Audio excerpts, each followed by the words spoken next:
గ్రామాల్లో మౌలిక వస్తుల కల్పన, తాగునీరు అందించడంపై ప్రత్యేకంగా దృష్టి సారిస్తానన్నారు AP deputy CM Pawan Kalyan.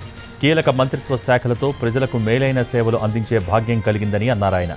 గ్రామాలలో ప్రజల సమస్యలను స్వయంగా చూశానన్న పవన్, తాను నిర్వర్తించబోయే శాఖలు తన మనస్సుకు, జనసేన మూల సిద్ధాంతాలకు దగ్గరగా ఉన్నాయంటూ ఓ లేఖ విడుదల చేశారు.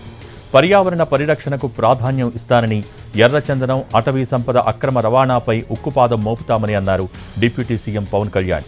సామాజిక వనాలను పెంచాల్సిన అవసరం ఎంతైనా ఉందని, తీర ప్రాంతాల్లో మడ అడవుల పరిరక్షణకు ప్రత్యేక దృష్టి కేంద్రీకరించాల్సిన అవసరం ఉందన్నారు.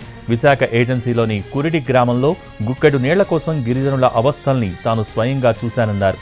పారిశ్రామిక అభివృద్ధి పర్యావరణ హితంగా జరగాలని, ఈ క్రమంలో గ్రీన్ ఎనర్జీని ఉపయోగించుకునేలా పరిశ్రమల్ని ప్రోత్సహిస్తామన్నారు పవన్ కళ్యాణ్.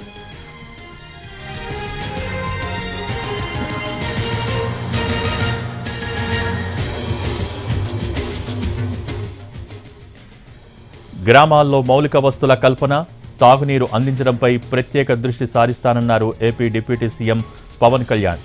కీలక మంత్రిత్వ శాఖలతో ప్రజలకు మేలైన సేవలు అందించే భాగ్యం కలిగిందన్నారాయన.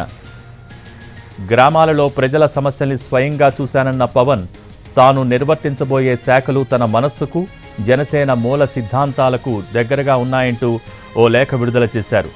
పర్యావరణ పరిరక్షణకు ప్రాధాన్యం ఇస్తానని, ఎర్రచందనం, అటవీ సంపద అక్రమ రవాణాపై ఉక్కుపాదం మోపుతామన్నారు డిప్యూటీ సీఎం పవన్ కళ్యాణ్. సామాజిక వనాలను పెంచాల్సిన అవసరం ఎంతైనా ఉందని, తీర ప్రాంతాల్లో మడ అడవుల పరిరక్షణకు ప్రత్యేక దృష్టి కేంద్రీకరించాల్సిన అవసరం ఉందన్నారు.